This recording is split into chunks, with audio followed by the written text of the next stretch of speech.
ingat Tuhan akan salibmu Tuhan. Karena kami percaya Tuhan di balik salibmu ada keselamatan dan kehidupan kami.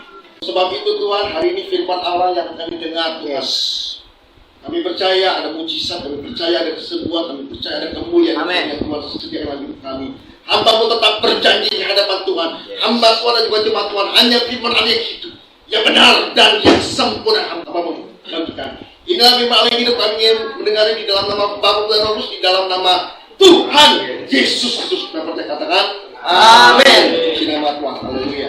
Apa kabar? Luar biasa. Luar biasa, dahsyat, ajaib Tuhan kita. Amin. Puji nama Tuhan. Praise the Lord. Luar biasa.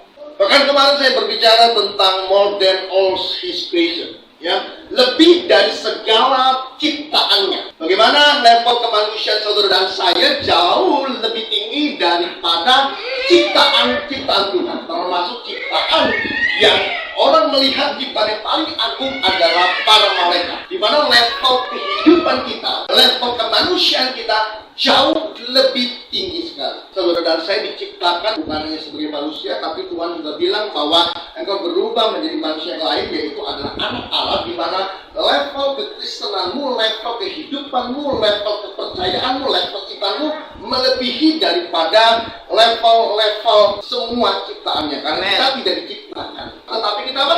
Dibentuk sama Tuhan. Yang diciptakan sama Allah genderis. Ada orang yang bilang bahwa kita diciptakan berarti dia belum mengerti tentang konsep Tuhan. Saudara, hari ini saya akan berbicara tentang sampai garis akhir, atau till the end, atau until the finish line. Saya percaya kehidupan saudara dan saya sebagai orang percaya tidak ditentukan bagaimana awal perjalanan dalam hidupmu, tetapi ditentukan akhir hidupmu seperti apa. Banyak orang Kristen yang hari ini awalnya baik. Awalnya dia bisa melangkah dengan baik, dengan sukacita. Awalnya dia bisa melangkah dengan hal yang hebat, yang luar biasa. Tetapi akhir hidupnya tidak seperti apa yang dia awali. Coba kita akan lihat dulu di dalam Galatia 3 ayat yang ketiga. Adakah kamu sebodoh itu? Kamu telah memulai dengan roh, maukah kamu sekarang mengakhiri di dalam apa? Daging. Tapi Tuhan bilang bahwa adakah kamu sebodoh itu? Firman Tuhan keras sekali, dia bilang, apakah kamu sebodoh itu? Kamu yang telah memulai dengan roh kudus, maukah kamu sekarang mengakhiri hidupmu di dalam daging? Banyak orang Kristen yang awalnya baik, awalnya dia cinta sama Tuhan, luar biasa, ke gereja bisa 5 kali, bisa 6 kali, dia baca firman luar biasa. Tapi perjalanan dalam kehidupan dia ternyata semuanya omong kosong. Ternyata semuanya palsu. Seberapa banyak hari ini hamba-hamba Tuhan, para pastor, pendeta melakukan suatu kejahatan yang luar biasa, membunuh kekasih gelapnya. Bayangin, dosanya double. Tapi semuanya itu dibungkus sama kedok, sama topeng. Topengnya adalah kemuliaan Tuhan. Topengnya adalah topeng Yesus. Seakan-akan dia hidup baik, hidup benar, dan dia penuh dengan karisma. Padahal sebetulnya dia adalah bobrok. Seberapa banyak hari ini hamba Tuhan atau pendeta atau pastor yang menjadi ustaz, ulama? Banyak. Kok bisa? Iya, dia mengakhiri dengan daging dia. Karena daging ini pasti akan membuat iman hidupnya menjadi goncang. Dari berbicara tentang 3 hal. Yang pertama adalah jabatan.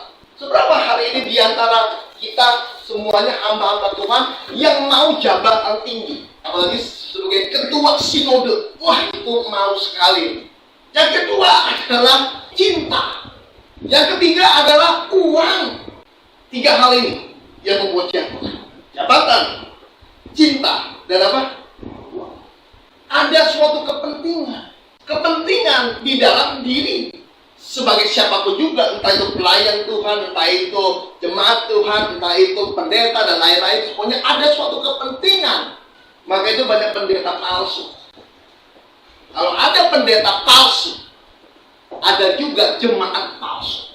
Datang ke pendeta ada suatu niat, suatu hasrat yang mau untuk memenuhi kehidupan dia. Padahal saudara dan saya datang ke tempat ini, Anda mengasihi Tuhan. Amin. Bukan untuk ketemu dengan saya, Bukan untuk peralatan musik yang hebat dan lain-lain semuanya dengan screen yang luar biasa, no. Tapi Anda datang ke tempat ini untuk Anda bisa mencari Tuhan. Amen.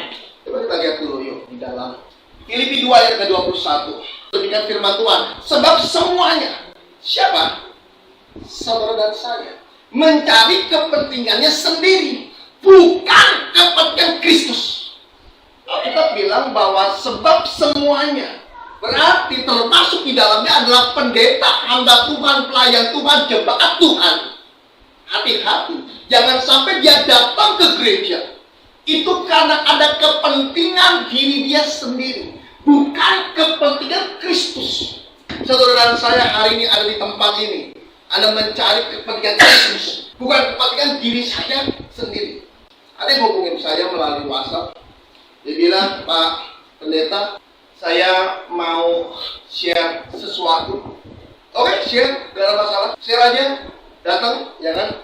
Tapi boleh nggak lewat saya share, nanti saya ingin jualan CD. Masih ada CD. Karena di YouTube tuh banyak. Ada suatu kepentingan dalam hidupnya dia. Ternyata dia mau jualan CD. Bukan dia benar-benar mau melayani Tuhan, tapi ada udang di balik batu ini dia. Batunya ternyata CD yang dia mau jual. Hari ini saudara dan saya datang ke tempat ini cuma satu, untuk memuji, menyembah Tuhan dan memuliakan Tuhan. Tidak yang lain. Saya punya buku 1000 buku. Habis itu saya minta tim saya buat jual. Bukunya murah 40.000. Dijual sama tim saya. Ya setiap KKR saya dapatlah duit sekitar 500, 200. Tapi akhirnya di pertengahan Tuhan ngomong sama saya, Andri, kamu ini bukan pendeta. Loh, kok bisa? Bukan pendeta. Kamu jauh dari aku. Kamu itu tidak seperti aku. Maksudnya saya ini Jesus freak. Saya ini mau menjadi serupa segambar dengan Tuhan. Saya mencintai dia sungguh-sungguh dalam hidup saya. Tapi Tuhan bilang bahwa kamu meleset dari target aku. Saya bilang, kenapa saya meleset dari target Tuhan? Iya, kamu bukan pendeta. Kamu penjual buku, katanya. Ini Anda. Luar biasa sekali.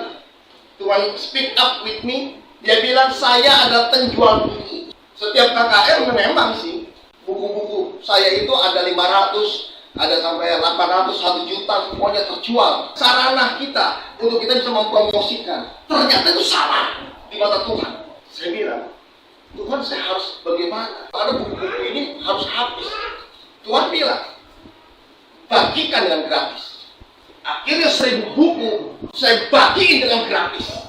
Setiap kali saya KKR, saya bagikan seluruhnya. Hari ini saya tidak punya kepentingan apapun juga. Kepentingan saya datang ke gereja hanya untuk melayani Tuhan, hanya untuk memberikan firman, dan kita untuk menyatakan kemuliaan Tuhan, tapi bukan jualan buku. Kenapa? Karena jualan buku bukan kepentingan Tuhan. Maka itu ada yang berjualan di depan bait Allah. Yesus masuk dan Yesus memporak-porandakan. Kenapa? Karena semuanya menjadikan suatu kepentingan buat pribadi. Hari ini, yuk kita membebasin diri kita. Jangan sampai ada kepentingan-kepentingan pribadi di dalam gereja Tuhan. Yuk hari ini yuk kita memberesin hidup kita. Datang ke tempat ini hanya untuk satu, memuji, menyembah Tuhan. Datang ke tempat ini bukan juga untuk memberikan persembahan, Pak. Supaya apa? Supaya saya diberkati Tuhan. Salah. Anda tidak usah memberikan persembahan. Kenapa? Karena Anda anak berkat. Anda tetap diberkati meskipun Anda tidak memberikan persembahan atau persepuluhan. Yang terpenting adalah serahkan hidupmu, berikan hidupmu yang terbaik untuk Tuhan. Itu paling penting. Persembahan sejati, ibadah yang sejati, memberikan tubuhnya sebagai korban persembahan. Saya mengubah suatu konsep yang luar biasa. Dulu Sonic Hussein, BLCC, mohon maaf, pemain keyboard, pemain drum, WL dan lain-lain, kami dapat dari luar semuanya. Dibayar setiap minggunya bayar. Nggak dibayar, kagak ada. Kagak datang dia. Kenapa? Karena emang tujuan dia buat main musik, WL singers dan lain-lain untuk dibayar. Meskipun itu cuma untuk ongkos. Mau melayani, tidak melayani. Apa-apa. Kenapa? Karena Tuhan tidak ambil PK. Tunjukin sama saya bahwa Yesus ambil PK. Dari tahun 2007 sampai hari ini saya bangga. Saya bangga, tapi yang lain susah. Kenapa yang lain susah? Dia tidak bisa melihat kebanggaan saya. Kebanggaan saya apa? Dari tahun 2007 sampai tahun 2023, saya tidak pernah menerima yang namanya persembahan kasih. Tapi yang lainnya jadi stres. Ini gimana ini? Ada pendeta yang nggak mau menerima persembahan kasih. Maka itu apa? Saya banyak musuhnya. Kemarin saya juga cerita sama beberapa jemaat. Saya bilang bahwa saya ini orang banyak musuh. Musuh saya siapa? Pendeta. Kenapa? Karena setiap apa yang saya khotbahkan mereka nggak suka. Bertentangan sama mereka semua. Kenapa? Karena mereka punya konsep uang. Saya bebas dari uang. Anda datang ke tempat ini tidak pernah melihat yang namanya ada kolektor. Dalam firman nggak ada kolektor. Kenapa kok jadi harus ada kolektor? Gereja yang masih ada kolektor sesat, nggak sesuai dengan firman. Simple. Makanya itu setiap saya khotbah begini ya kan gembalanya ngeliat. Udah besok diblokir semua. Bukan jadwal khotbah lagi, WhatsApp pun diblokir semuanya. Dia butuh pelayanan saya, dia buka blog. Sebab semuanya mencari kepentingannya sendiri, bukan kepentingan Kristus. Jadi kepentingan Kristus harus ada di dalam hidup kita. Banyak orang Kristen hari ini mencari kepentingan dia. Salah satunya adalah tentang yang namanya persepuluhan. Bawalah seluruh korban persepuluhan itu ke dalam rumahku, bukan rumah pendeta. Tapi yang hari-hari ini ada adalah membawa persepuluhan ke dalam rumahnya Tuhan dalam tanda kutip, tetapi untuk memperkaya rumahnya pendeta. Terus ketemulah mobilnya udah bukan Avanza lagi, bukan naik Grab lagi, bukan. Mobilnya sudah Alphard, mau ke gereja, jemaatnya naik bajai, dia jalan kaki juga. Dia kagak lihat, pura-pura dia buta dan akhirnya tibanya sama. Yang satu Alphard, yang satu bajai. Padahal sebenarnya dia bisa stop orang yang berjalan kaki. Yuk ikut saya ini, kamu mau ke tujuan yang sama. Ikut.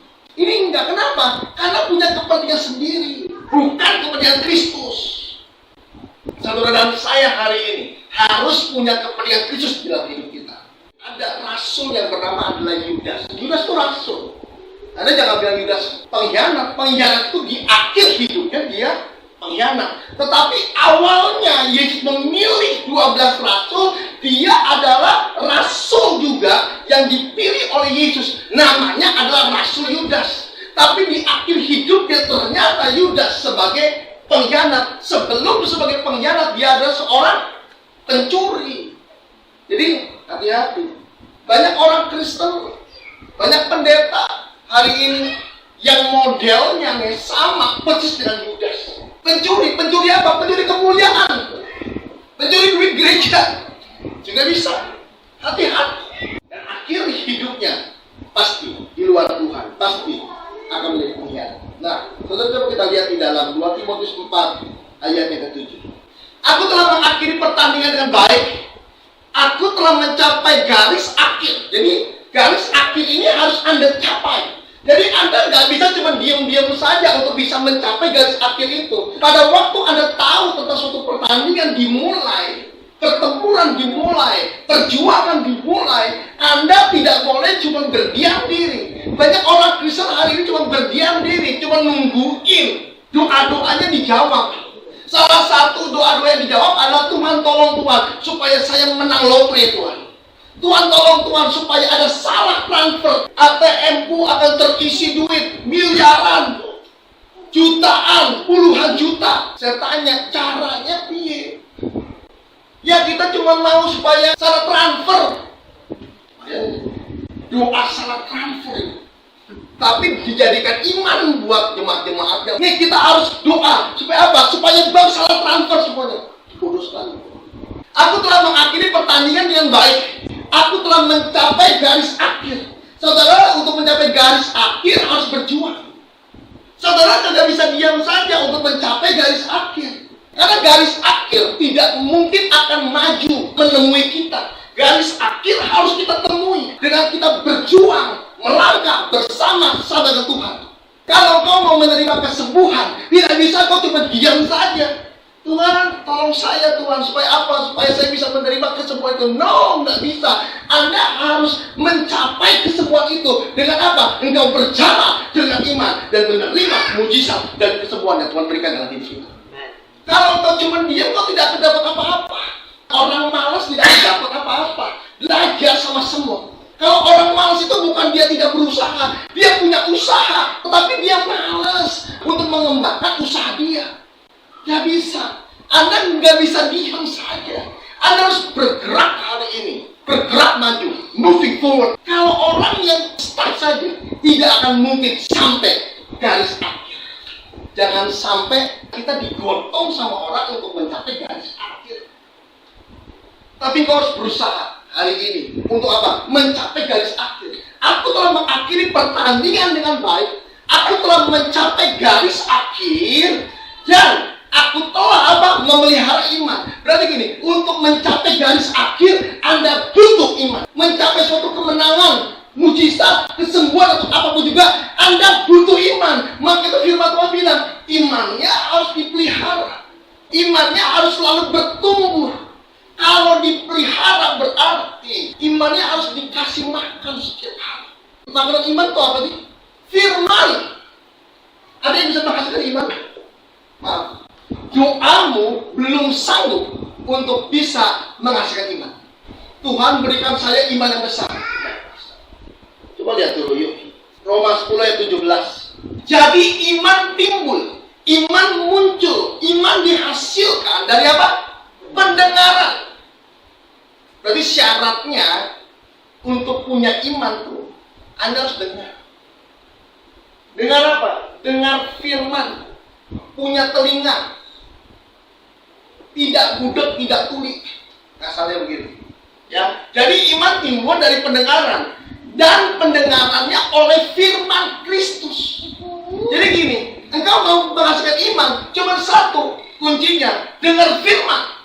Baca firman, tidak ada lagi yang lain. Pak, bisa dengan doa, Pak? Nggak bisa. Tidak ada iman timbul dari doa kita. Iman juga bukan timbul dari kita worship. No. Tapi iman timbul dari kita mendengar firman. Maka itu bagi saya penting sekali untuk engkau hidup di dalam 3 hal. Adalah firman, pujian, doa. Tidak ada lagi yang lain. Di dalam firman, baca firman.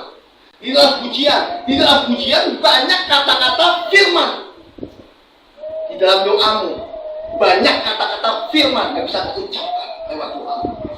Jadi penting firman, pujian, dan doa. Karena iman hanya timbulnya dari pendengaran firman. Iman bukan timbul juga dari pertengkaran orang. Iman tidak timbul juga dari apa yang kita lihat, misalnya drakor gitu, drama Korea, nggak timbul iman. Timbulnya cuma kesedihan saja. Tapi kalau iman timbul harus dari firman Tuhan. Apa yang kita baca, apa yang kita dengar, dan yang kita alami bersama-sama dengan Tuhan, iman timbul di dalam hidup kita. Karena untuk mencapai garis akhir, Anda membutuhkan iman yang teguh di dalam Kristus. Dan iblis mau agar saudara dan saya tidak sampai garis akhir. Maka itu banyak orang Kristen awalnya sudah baik, tetapi di akhir hidupnya mengenaskan. Di akhir hidupnya hancur lebur. Yang terpenting adalah pada waktu kau sudah ditebus oleh Yesus, awali dengan baik sampai pada akhirnya pun harus baik. Ibrani 12 ayat 3 sampai ayat yang 4. Ingatlah selalu akan Dia yang tekun menanggung bantahan yang sehebat itu terhadap dirinya dari pihak orang-orang berdosa, supaya jangan sampai kamu menjadi lemah dan putus asa. Iblis akan membuat saudara dan saya menjadi lemah dan putus asa. Ini yang iblis mau, supaya apa? Supaya kita tidak sampai ke dalam garis akhir dalam hidup kita. Dia mau sekali saudara dan saya putus asa. Kalau udah putus asa, putus harapan. Maka itu firman Tuhan bilang, aku menebus kamu. Dosa dihapus sama Tuhan. Tuhan tidak pernah mengingat dosa itu lagi. Banyak orang Kristen bilang bahwa dirinya masih berdosa. Pak, saya berdosa, Pak. Maka itu dia tidak pernah bisa sampai garis akhir. Kenapa? Karena urusan dia sama dosa terus. Karena dosa bukan cuma udah dihapus sama Tuhan, bukan cuma udah diampuni, tapi Tuhan juga melupakan dosa itu. Coba lihat dulu ya. Yeremia 31 ayat ke-34.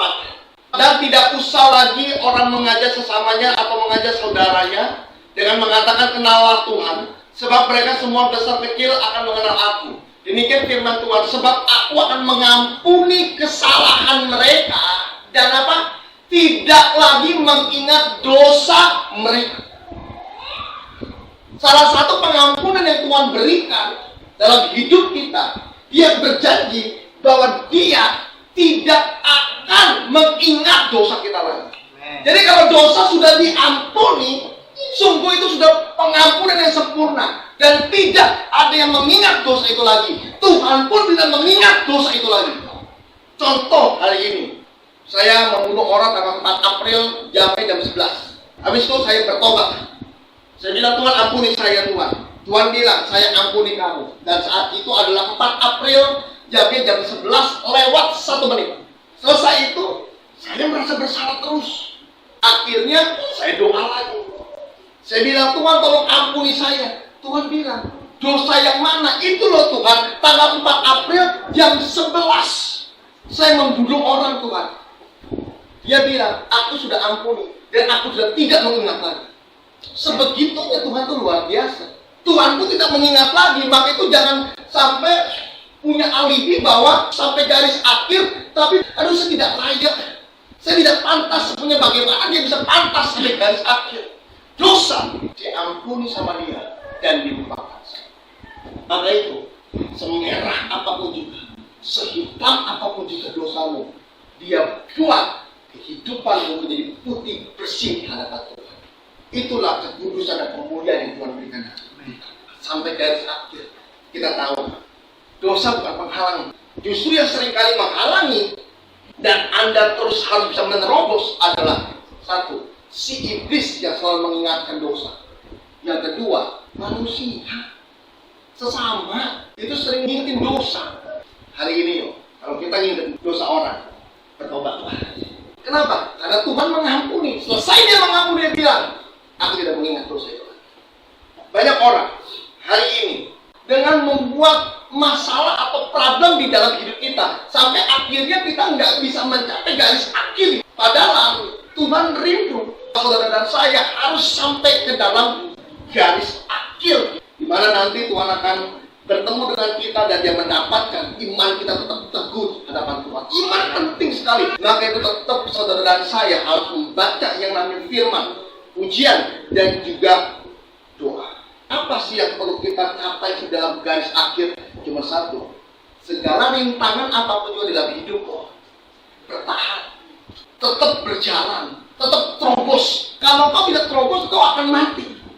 Salah satu taktik perang Julius Caesar, kalau Anda baca di dalam Google ya, saya awin dengan Google. Setiap kali dia mau berperang, setiap kali dia memenangkan suatu peperangan yang ada, dia selalu membakar yang namanya jembatan. Saat dia mau berperang, dia bakar jembatan itu. Supaya apa? Tidak ada alasan untuk mundur.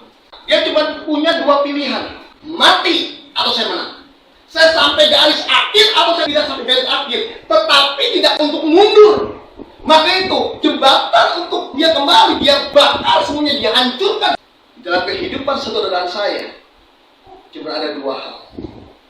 Hari ini berjuang, mati atau saudara sampai garis akhir. Berjuang. Tidak ada tidak bisa dalam hidup kita. Cuma kita mau atau tidak. Tapi kalau udah malas sudah susah ini. Karena kalau malas itu maunya tidur dan dia maunya mengharapkan hujan duit turun. Ini hal yang mustahil. Nanti kalau mau hujan duit turun kita, perang Harmagedon, hujan duit turun itu. Harus berusaha. Nggak bisa tidak berusaha. Saya punya tim ya dulu namanya Tony. Tony itu punya cacat di tangannya dia. Tangannya saya lupa deh, tangan kiri kanan atau tangan kiri ya. Dia nyanyikan di sini. Oh iya, tangan yang ini, tangan yang kanan. Jadi dia cuma begini doang. Ininya hilang. Dia ngamen dari Grogol sampai ke Kalideres. Lagunya lagu-lagu pujian.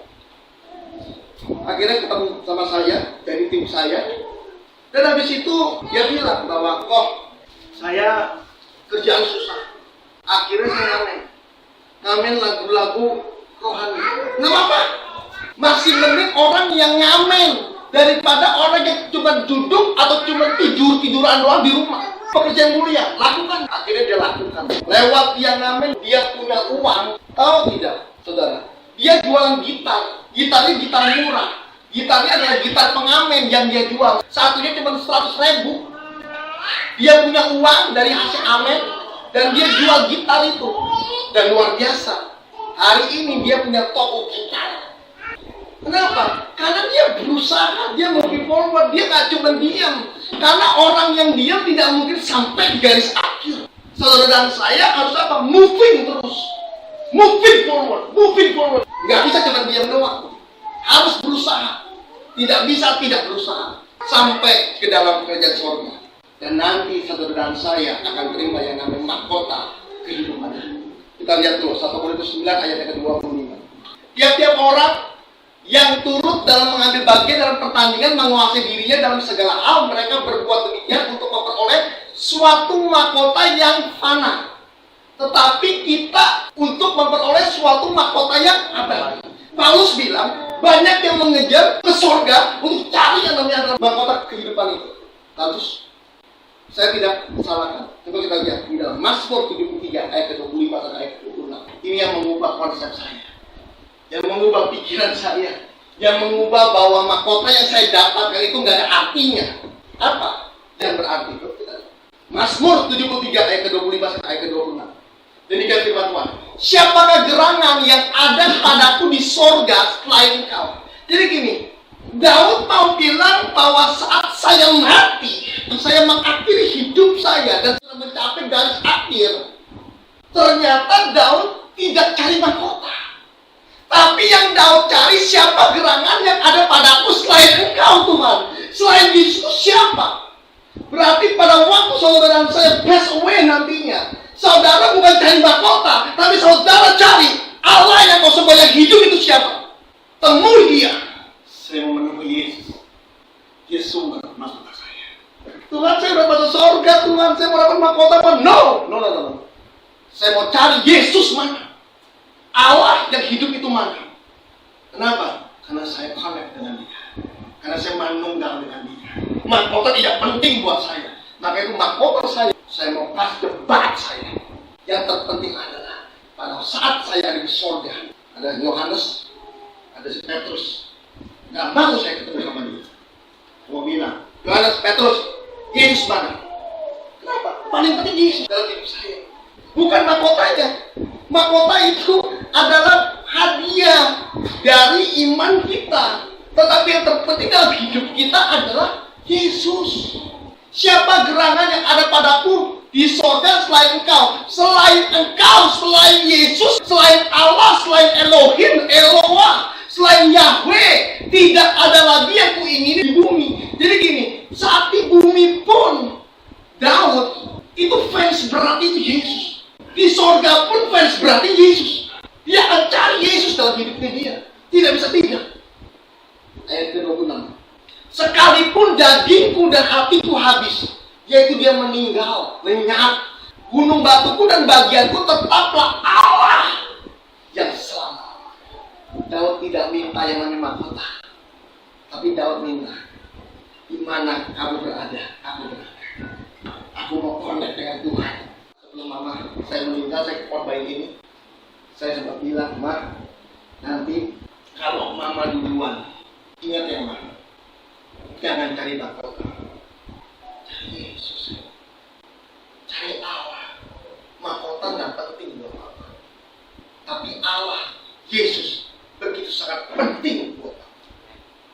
Habis itu nggak begitu lama saya khotbah itu, akhirnya mama saya PSU, tapi saya tahu saat dia PSU dia nggak cari mahkota itu seperti yang Paulus cari, tapi dia cari Yesus di mana. Alami mana? Kenapa? Karena dia sumber kehidupan buat kita. Mahkota hanya hadiah, tapi Yesus adalah sumber kehidupan di dalam kehidupan kita. Maka itu saudara dan saya harus manunggal dengan kita. Hari ini ya, akhiri hidup kita dengan baik. Saya terinspirasi. Kalau Anda belum nonton, Anda nonton aja. Raid On yang main Jackie Chan. Dan ini film Jackie Chan yang terakhir. Ini film-film Jackie Chan yang berbeda sekali. Kalau yang awal-awal dan sampai akhirnya sebelum 2023 ini, Jackie Chan filmnya action, bodor, ya, lucu-lucuan dan lain-lain. Tapi kali ini dia punya film yang jujur saja punya makna yang sangat dalam sekali. Dan dari awal sampai pada akhirnya, beberapa kali saya menetes air mata. Ini bagus sekali. Saya bukan suruh jemaat nonton, enggak ya. Tapi ini sangat bagus sekali. Punya makna. Ternyata Jackie Chan di akhir hidupnya dia tahu apa yang dia lakukan semuanya selama ini semuanya sia-sia. Seperti yang dilakukan sama yang namanya adalah Salomo. Saat saya nonton, saya kasih air mata. Ada satu kata-kata yang luar biasa. Ini bagus sekali. Ini menguatkan saya. Terinspirasi luar biasa. Jackie Chan di dalam filmnya dia bilang, dia itu adalah seorang stuntman. Anda tahu nggak stuntman itu apa? Peran pengganti. Dia juga sebagai starnya juga, sebagai bintang filmnya juga. Nah, tapi banyak orang yang hanya sebagai peran pengganti, yang penuh dengan resiko. Dia tulis ini, melompat itu mudah, gampang ya, kita melompat. Mendarat dengan baik itu sulit. Bagaimana Anda bisa mendarat dengan baik tanpa Anda luka? Itu sulit. Percaya Yesus itu mudah. Mempertahankan iman itu sulit. Saya harus katakan, Anda untuk percaya sama Yesus itu gampang. Kenapa? Karena mulutmu mengaku Dia Tuhan dan Juru Selamat dan hidup, selesai. Tetapi untuk mempertahankan imanmu di akhir hidupmu, tetap Yesus sulit. Anda butuh perjuangan. Banyak orang Kristen hari ini sedih saya, gara-gara dia mau menjadi pejabat pemerintahan, dia pindah agama. Maka saya bilang, percaya sama Yesus, punya KTP Kristen, itu gampang, mudah sekali. Bahkan tinggal Anda dibaptis, habis itu berkasnya dikirim ke Dukcapil, Anda jadi orang Kristen. Tapi mempertahankan iman, pemerintahan bilang tidak boleh yang beragama Kristen, harus agama Muslim. Anda ubah dari yang namanya Kristen jadi apa? Muslim. Mempertahankan imannya sulit. Seberapa hari ini banyak juga orang yang wanitanya adalah Muslim dan dia ikut wanitanya, dia jual Yesus. Maka itu percaya sama Yesus gampang, dari mulut kita dibaptis selesai udah. Tapi bagaimana mempertahankan imanmu tetap Yesus dalam hidup kita? Itu suatu perjuangan. Berjanji itu mudah, gampang. Menepati itu sulit. Kita bisa janji, Tuhan saya mau sehidup semati dengan Tuhan. Tapi bagaimana engkau mau menepati janji itu? Tidak mudah. Bagi orang yang berkeluarga dan diberkati sama Tuhan, dia disumpah. Sumpah itu gampang, tinggal ngucap doang. Berjanji itu gampang, tinggal ngucap doang. Tapi mempertahankan janji itu nggak mudah. Perlu perjuangan. Perlu apa? Berjuang. Dan apa? Pantang. Kalau orang yang nggak mau berjuang nggak bisa. Anda perlu berjuang dan Anda harus pantang menyerah. Pantang menyerah maksudnya apa, Pak? Pantang menyerah itu pada waktu engkau jatuh membangkit lagi, itu pantang menyerah. Tapi banyak orang Kristen hari ini yang belum bertanding tapi dia sudah KO. Yang belum bertanding tapi dia sudah mundur dari pertandingan itu. Anda harus ikuti pertandingan itu dengan baik. Perlu perjuangan, pantang menyerah. Jatuh, bangkit lagi. Alkitab bilang dalam Amsal, 7 kali orang benar jatuh. Orang benar bisa jatuh 7 kali. Tapi bedanya adalah ketika dia jatuh, dia bangkit lagi. Ketika dia jatuh, dia bangkit lagi. Dia jatuh, dia bangkit lagi. Dia jatuh, dia bangkit lagi. Kenapa?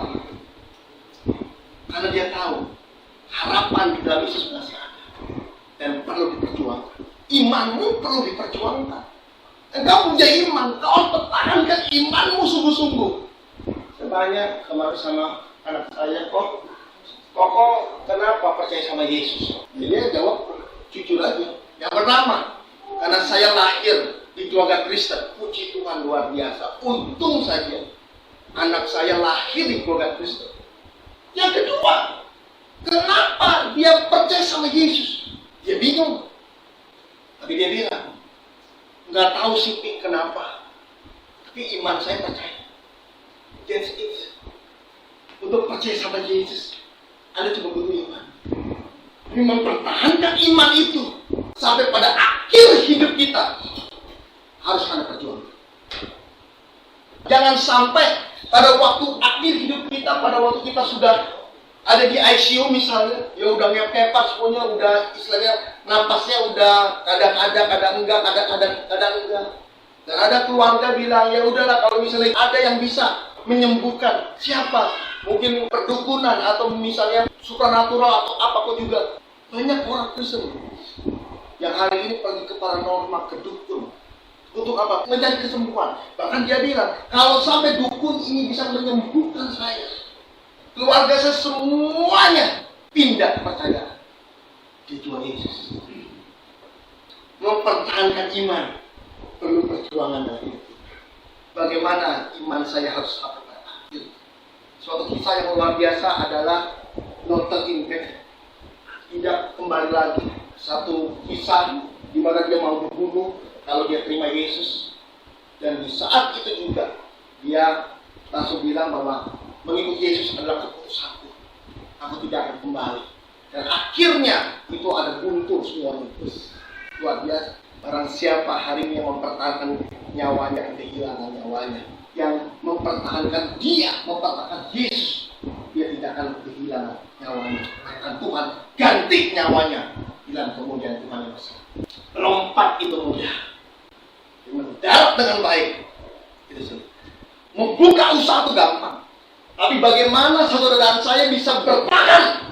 Didoakan untuk kesembuhan itu mudah, tapi bagaimana kesembuhan terjadi dan mempertahankan kesembuhan itu butuh suatu perjuangan. Yang terakhir, Lukas 18 ayat yang ke-8. Aku berkata kepadamu, ia akan segera membenarkan mereka, akan tetapi jika anak manusia itu datang, ia mendapati iman di bumi. Pada waktu akhir hidupmu, Tuhan tidak tanya, engkau pelayanan sebagai apa? Jabatanmu apa? Gerejamu itu di mana? Tapi yang dia tanya adalah, masihkah aku melihat imanmu di bumi ini? Engkau seorang pendeta, khotbahnya luar biasa. Engkau punya pelayanan yang luar biasa, musik, singer, song leader, dan lain-lain. Semuanya no. Tapi yang Tuhan tanya adalah, aku lihat tidak iman dalam hidup. Jangan sampai iman kita tertinggal. Adanya cuma di awal, tapi di akhir nggak ada iman. Aku tidak mengenal kau. Daripada. Kenapa? Karena imannya nggak dipelihara. Hari ini saudara dan saya harus punya iman. Di akhir, end of the end, di garis akhir, dia mau tanya, masih adakah iman? Masihkah engkau percaya akan aku? Masihkah engkau percaya akan firman? Ini yang Tuhan akan tanya. Tuhan tidak tanya, di dunia ini kamu punya gereja berapa? Jemaatmu berapa? Jabatanmu apa? Bisa main musik nggak? Bisa main drum nggak? Tuhan tidak tanya itu. Apa yang sudah engkau lakukan semuanya? Kebaikan apa yang sudah engkau berikan buat Tuhan? Persembahanmu berapa? Tuhan tidak tanya itu semua. Tapi yang Tuhan tanya, masihkah aku mendapatkan imanmu di bumi ini? Yuk hari ini, akhiri pertandingan dengan baik, dengan memelihara iman di dalam hidup kita. Tuhan Yesus memberkati. Kehidupan kita bukan diukur dari apa yang kita lakukan hari ini, tetapi diukur hasilnya pada waktu kita mencapai garis akhir. Kita mau bilang bahwa kita setia kepada Tuhan. Kesetiaan diukur bukan dari saat kita mengatakan kita mau setia di hadapan Tuhan, tapi kesetiaan diukur sampai di garis akhir hidup kita. Melompat itu mudah, mendarat dengan baik itu sulit. Percaya sama Yesus itu mudah. Bagaimana saudara dan saya mempertahankan imanmu? Engkau butuh perjuangan. Engkau butuh usaha. Kau mau bilang sama Tuhan, Tuhan terima kasih untuk semuanya Tuhan. Sampai pada akhirnya Tuhan, di finish line, Engkau mendapati aku tetap setia di hadapan. Tidak bercacat di hadapan Tuhan. bersama-sama sampai akhir.